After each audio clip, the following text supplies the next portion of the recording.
today. A leader who is well loved in the province of Davao Oriental, at least blessed ng tanan Oriental Davaoenos kay naatay Kuya Bongo diha sa Senado, none other than the Mr. Malasakit himself, palakpakan nato, Senator Christopher Lawrence Bongo.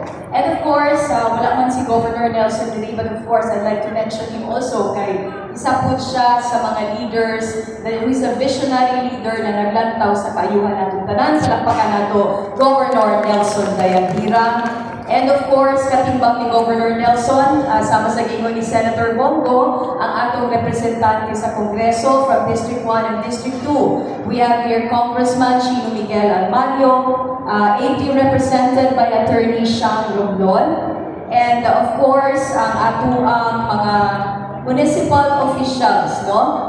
One of the people behind kaning atong activity, meaningful activity karon, headed by Mayor Sunny Alonso, itong palakpakan, together with Vice Mayor Christian Lawrence Quensco, ang atong Vice Mayor, and all the members ng Sangguniang Bayan. Tingnan lang siguro na ako isa-isaho, no? And of course, ang atong another honored guest from SHED, Regional Director Dr. Maricar Casuejo, represented here by Dr. Christopher Pulido, sir. And our DORSU President, Dr. Roy Ponce, sir. And of course, from Davao Oriental DepEd Division, we have here Dr. Josephine Fadul, together with all the DepEd Davao Oriental Division officials, and also the DORSU officials na natin karon. And former Mayor, di nato kalimtan, Erlyn Dalim, no? Kung asa nagsugod din tanan ang pagdamgo na naay Extension Campus ng DORSU here in Lubon. To all, we also have here Municipal Councilor from Caraga, Councilor Clovis Cayetano, and together with your team, no? Kay murag dito na po daw sunod, no? They're aiming, hopefully by next year, na po yung opening of another extension campus of DORSU. And of course, to our LGU, Lupon department heads na naatingin, to DORSU, Panay-Banay, and San Isidro faculty and staff, and to everyone present here, mabuhay Malayao. Every town has its own story. Some chapters tell us where we come from, while others remind us where we are all headed.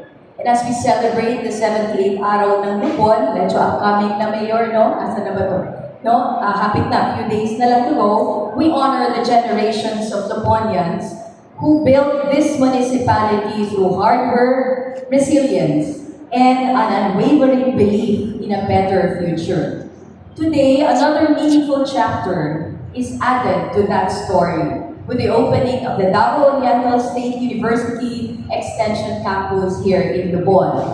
Today is also a historic day for this municipality because we are opening not just a new campus, but new opportunities and brighter future for our young people.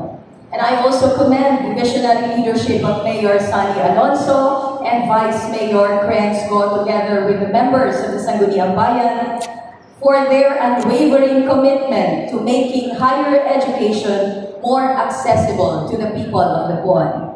This milestone is proof that when local government invests in education, it also invests in the future of our community. And I also extend my sincere appreciation to our DORSU President, Dr. Roy Ponce, and to all the officials of DORSU, and the entire Davao Oriental State University family for believing in this partnership and for bringing quality education closer to our students. Well, through this collaboration between the LGU and the DORSU, many families will now have the opportunity to send their children to college without the burden of studying far from home. Education is the greatest equalizer. Every classroom built, every course that is offered, and every student given the chance to learn is an investment that will yield dividends for generations to come. Education has always been one of the greatest gifts that we can give to the next generation. It opens doors, expand opportunities, and gives every young person the chance to dream bigger for themselves, their families, and their communities. For many years, countless young Luponians have dreamed of earning a college degree without having to leave the comfort of their homes and families. Today, that dream is closer than ever.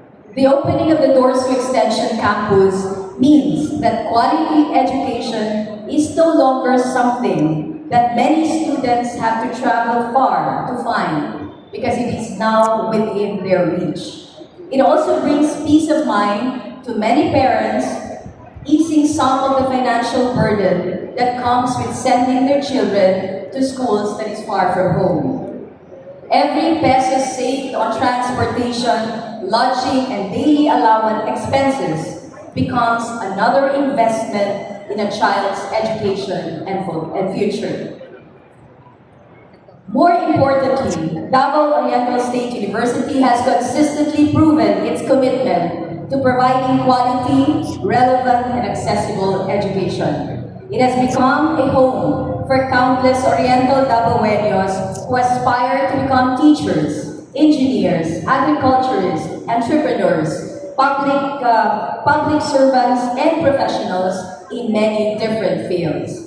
Through this extension campus, more young people will have the opportunity to pursue the career they have always dreamed of while staying connected to their families and communities that continue to support them every step of the way.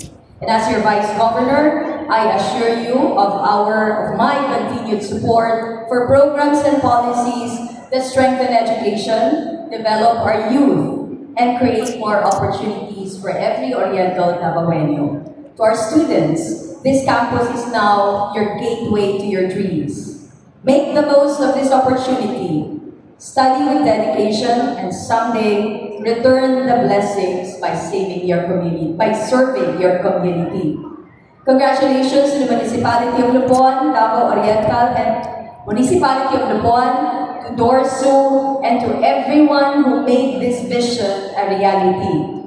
When we invest in education, we are investing in our people and in the future of our community.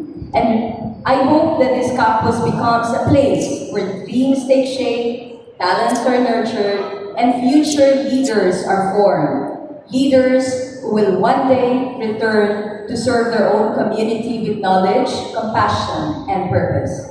And as Lupon celebrates another year of progress, may this milestone remind us that the greatest legacy we can leave is not only the infrastructure that we build, but the lives that we empower through education. Daghan kayong salamat ug mabuhay ang Lupon.